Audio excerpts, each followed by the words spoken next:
ठीक है, ठीक है।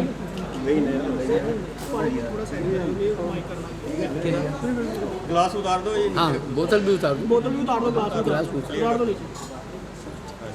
बस ठीक है।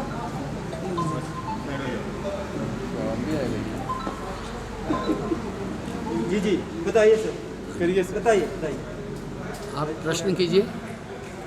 क्या मकसद है सर आज प्रेस कॉन्फ्रेंस? प्रेस कॉन्फ्रेंस का ठीक है। प्रेस कॉन्फ्रेंस का एक उद्देश्य था हमारा, हम समाज को एक प्रार्थना करना चाहते हैं। कोरोना वायरस के कारण से ये त्रासदी दुनिया की सबसे बड़ी त्रासदी है। इससे पहले भी दुनिया के अंदर महामारियां आई हैं।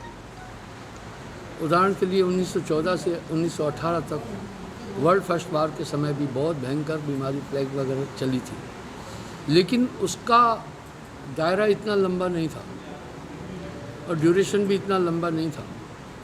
उसके बाद सेकेंड वर्ल्ड वार के समय भी मलेरिया आदि और कई बीमारियां चली थी, और उसके बीच में भी करीब 70 साल पहले स्पेनिश फीवर चला था, जिसमें यूरोप के करोड़ों लोग मर गए थे।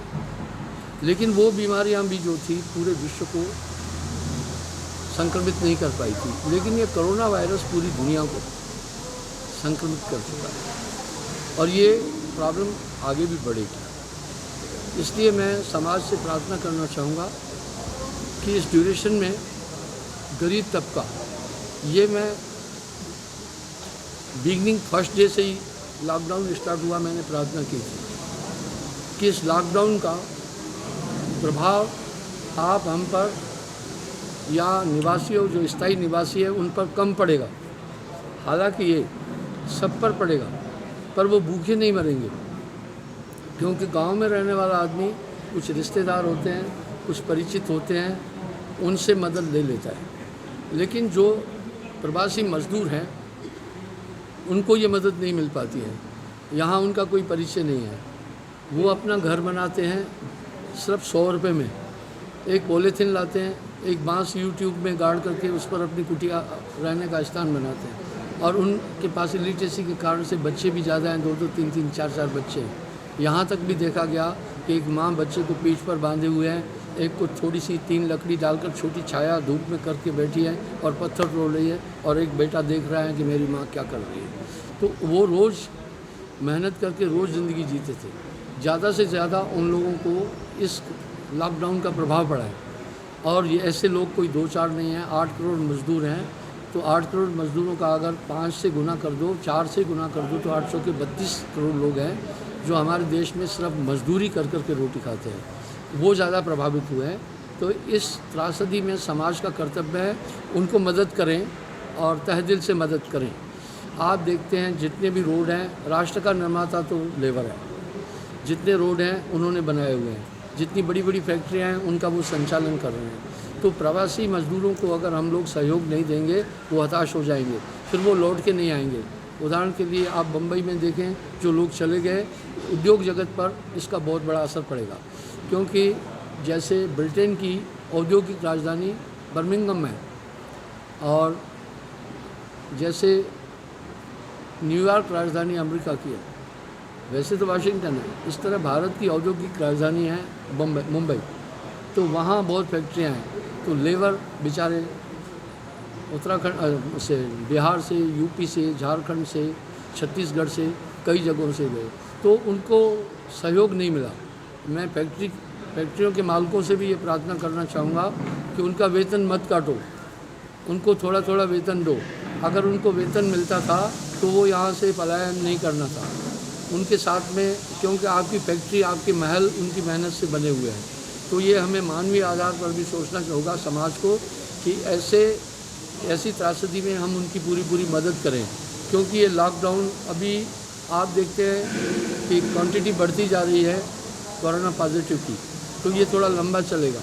अगर वो वापस लौट के यहाँ नहीं आएंगे, उद्योग जगत पर बहुत बड़ा असर पड़ेगा और इससे गरीबी फैलेगी। इस महामारी को आप सिर्फ 3 माह लॉकडाउन की प्रॉब्लम को 3-4 महीने की नहीं माने, थोड़ी लंबी चलेगी और इसका प्रभाव बहुत दूर तक जाएगा, क्योंकि पूरी अर्थव्यवस्था तहस नहस हो चुकी है। तो ऐसे में हम सिर्फ गवर्नमेंट को दोष दें, क्रिटिसाइज़ करें, ये वो टाइम नहीं है।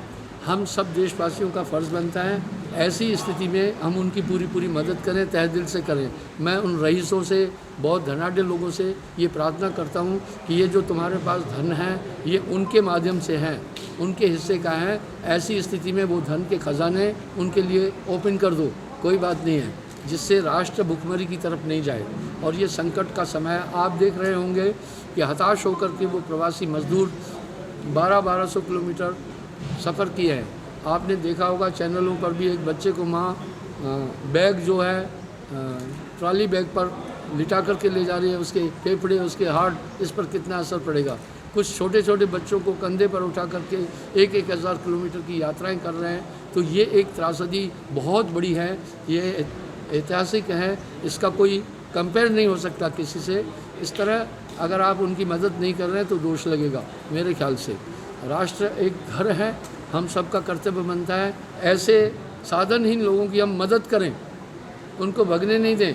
अब उनसे कभी कभी टीवी वाले पूछते हैं कि आप फिर बम्बई आओगे, वो कहते हैं कभी नहीं आएंगे हम।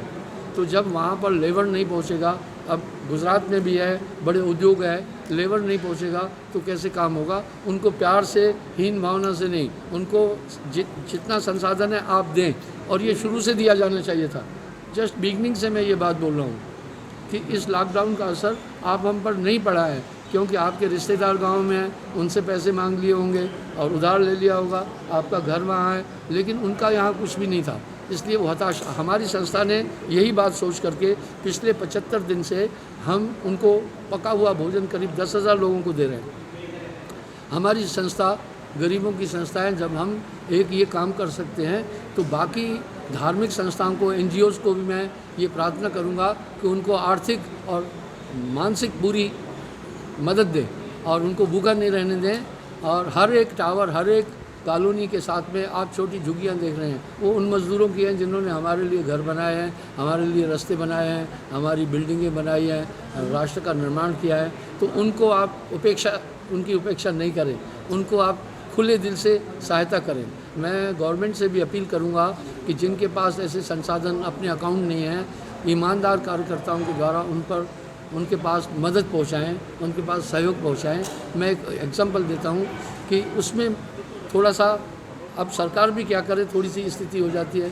BPL का उदाहरण देता हूं। BPL में आप देखें तो बहुत रईस लोगों का नाम भी BPL में है, जो सही में उसके हकदार हैं, उन तक BPL का लाभ नहीं पहुँचता है। हालांकि गवर्नमेंट इतना पूरा काम नहीं कर सकती है, NGOs और समाज सेवियों का कर्तव्य बनता है ये सब चीज़ें गवर्नमेंट के संज्ञान में लाएं और जो भ्रष्टाचार भी रुके, और इसके द्वारा हम अपने राष्ट्र को नीचे नहीं जाने दें।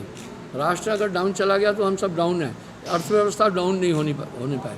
और इस समय राजनीति का समय नहीं है, मिलजुल कर सभी लोग इस त्रासदी में राष्ट्र के निर्माण के लिए काम करें। मेरी देशवासियों से, धनाढ्य लोगों से, धार्मिक संस्थाओं से, NGO से ये प्रार्थना है कि आप कठिन परिश्रम करके उनको ये सब चीज़ करें। मैं उदाहरण देता हूँ कि हमारी संस्था बढ़ाई के लिए नहीं बोल रहा हूँ, हम यहाँ पर लोगों को भोजन के अलावा किटें भी दे रहे हैं। यहाँ तक ईद के समय मुझे एक DC ने फ़ोन किया कि भाई जब ये रोज़ा तोड़ते हैं मुसलमान भाई तो इनको दही और केला चाहिए। हम उनको दही और केला भी मुहैया कराते रहे। अलग बात है कि हमारे पास संसाधन कितने हैं या नहीं हैं, उसको छोड़िए, लेकिन हमने तो ये कहा है कि हमें अपने आश्रम की संपत्तियां बेचनी पड़ेगी। हम वो भी बेचने के लिए तैयार हैं, क्योंकि ये संपत्तियां उन्हीं पब्लिक की है, उन्हीं गरीबों की है। तो ऐसे मौके पर हम तहे दिल से, पूरी ईमानदारी से, पूरी लगन से उन आसपास में भी जो गरीब हैं उनकी पूरी सहायता करें और राष्ट्र को डाउन नहीं जाने दें। राष्ट्र डाउन चला गया तो आप डाउन चले जाएंगे। आप देखें दुनिया के कुछ देश हैं, उनकी इज़्ज़त नहीं है, उनके नागरिकों की इज़्ज़त नहीं है। मैं उन देशों का नाम नहीं लेना चाहूँगा। तो भारत इस समय विकासशील देश है और विश्व की 6ठी अर्थव्यवस्था है, तो ये कायम रहे। तो इसमें जो संपन्न लोग हैं उनका एक कर्तव्य बनता है कि वो आगे आएँ। धार्मिक संस्थाओं के पास बड़ा धन है, बड़ी संपत्ति है, खुले दिल से आगे आएँ। नेगेटिव काम नहीं करें कि 2 को भोजन खिला के मीडिया में सिर्फ दे दिया और कहा जी अपना नाम हो गया। नहीं, वो कंटिन्यू रखें। आप कुछ ऐसी चीज़ें सामने आई कि 1-2 दिन सिर्फ मीडिया को अपना फ़ोटो दिखा दिया और वो फिर वहाँ से गुम हो गए और कह दिया लाखों लोगों को रोटी खिलाया, ग्राउंड में किसी को भी नहीं खिलाया। वो आप पॉजिटिव काम करें। इस समय बनावट की गुंजाइश नहीं है। अगर एक आदमी भूखा मर गया तो राष्ट्र हमारा परिवार है। घर में एक आदमी संकट में आता है तो हम सब जुट जाते हैं। इस तरह विश्व ही पूरा हमारा कुटुंब है, यही हमारी संस्कृति है। मैं समाज से यही प्रार्थना करना चाहूँगा कि दिल खोल करके इस समय ऐसे साधनहीन गरीबों की पूरी सहायता करें। धन्यवाद। और आपने